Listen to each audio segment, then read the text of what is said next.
Hi, my name is Stephanie Hernandez. I have been an occupational therapy assistant for the past 12 years, and now I am completing my master's to become an occupational therapist.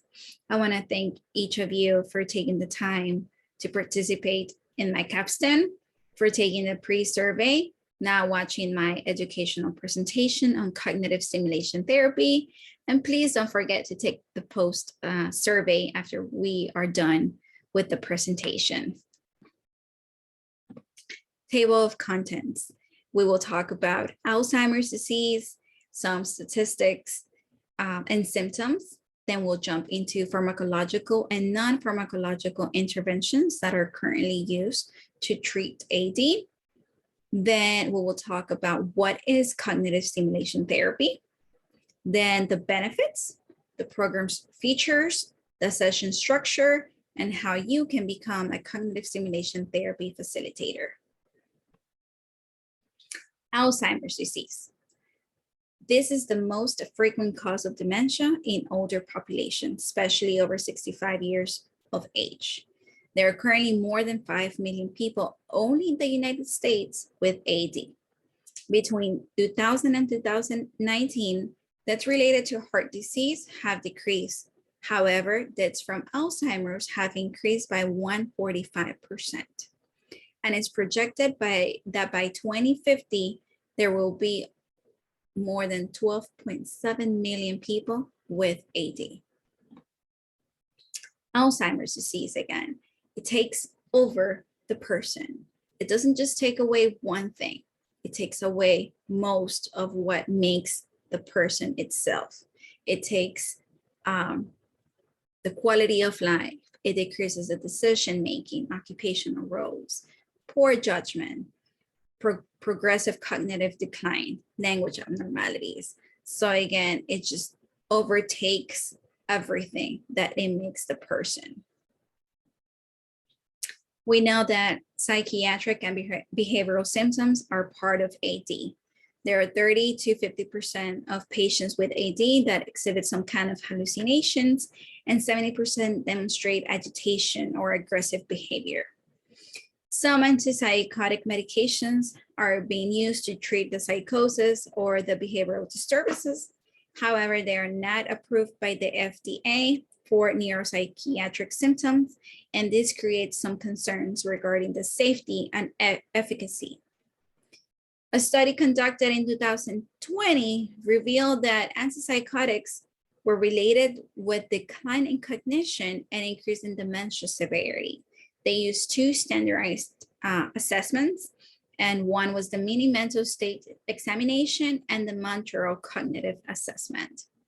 And in 2013, another study was conducted, and this one shows that antidepressants, antipsychotics, and sedatives are linked to a 60% increase in fall risk with in individuals with dementia.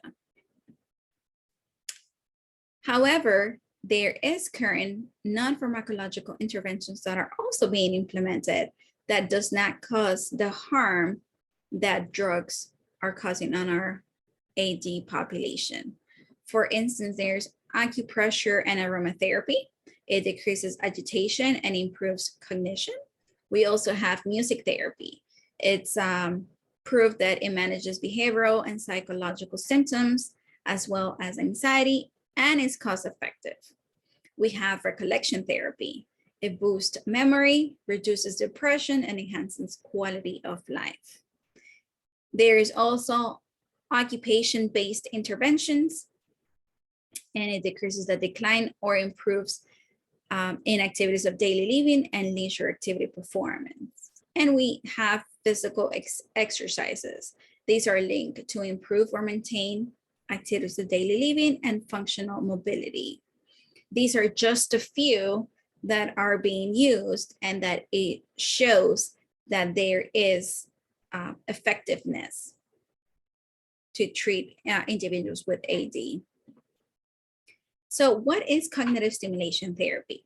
This is an evidence-based grouped intervention for individuals with mild to moderate dementia. It provides guidelines for structuring small themed-based group sessions aimed to actively stimulate and engage therefore providing an optimal learning environment and the social benefits of a group. There are three main benefits to cognitive stimulation therapy. The first one, it improves cognitive functioning. The research used, again, standardized assessments to provide the support that it needs for us as clinicians to use or incorporate them in our treatment sessions with our clients. For instance, they use them in a mental state examination and the Alzheimer's disease assessment scale. It improves quality of life. They use the quality of life scale in Alzheimer's disease. And it improves geriatric depression. Again, they use the geriatric depression scale and the Cornell scale for depression in dementia. Cognitive stimulation therapy programs feature. So it consists of 14 sessions, usually twice a week. They're 45 minutes to an hour, but if you add the exercise component, it might take a little longer. There are 5 to 8 participants in the group, and it's run by 2 facilitators. Each of the session has a choice of activities to meet the abilities and interests of the group. Each group should have a familiar stage of dementia, and attention should be paid to gender mix to make sure that each member feels comfortable within the group. So now, session structure. This is how each session will run. It breaks it down step by step of what you as a facilitator would do in each of the sessions. So the introduction, you will welcome each member individually. So you will call them by name and welcome them into the session. You'll state the group name. This is chosen by the group members on the first session. So they gather together, they throw their ideas, and then that will be the group name for the rest of the sessions. You will also provide name tags to minimize the pressure of memorizing each of the members' names. You will do a warm-up activity, and that can be the softball toss. You will also reference the date, the weather, and the season, and you will make sure you have a whiteboard that they can clearly see all of this information so that they can use it to give you the answer, so that we don't put pressure into knowing all of these details.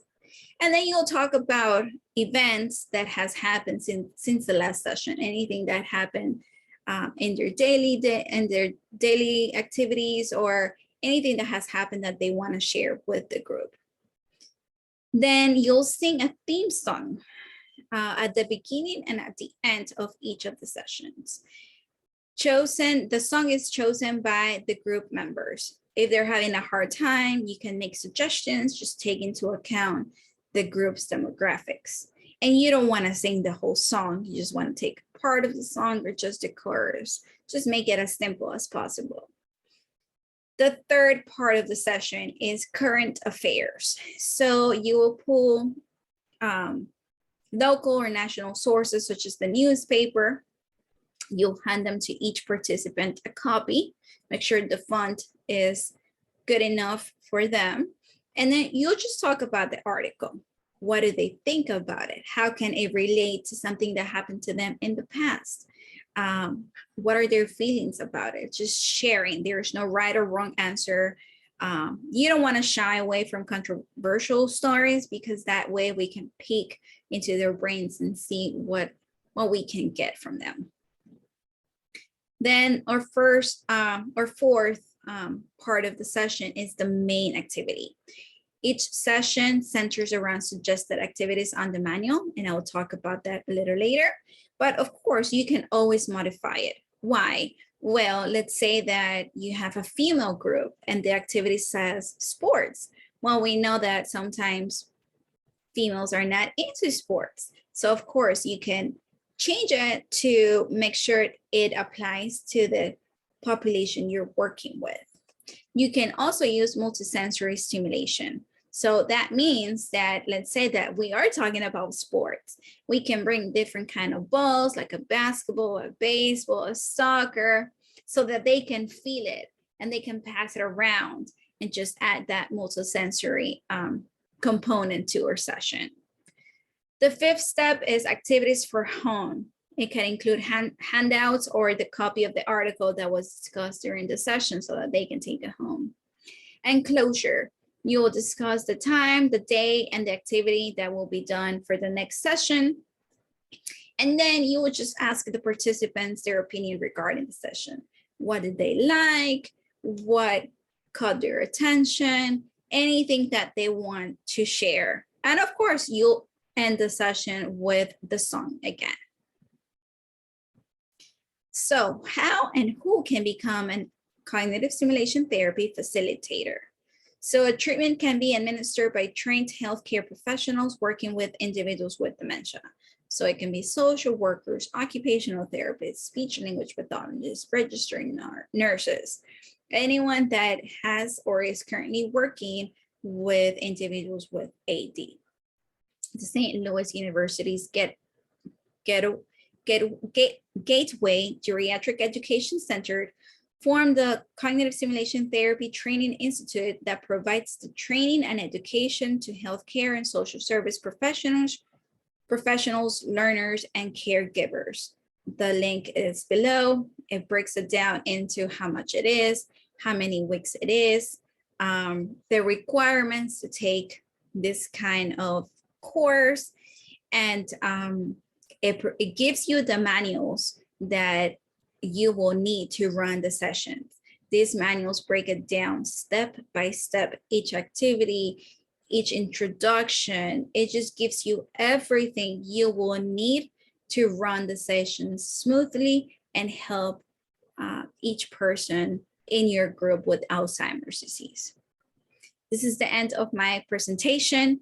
I hope that it was beneficial to each of you. I hope you guys enjoy it. I do have the references in case you guys want to read the research, see what's out there. And please don't forget again to take the post survey. Thank you so much.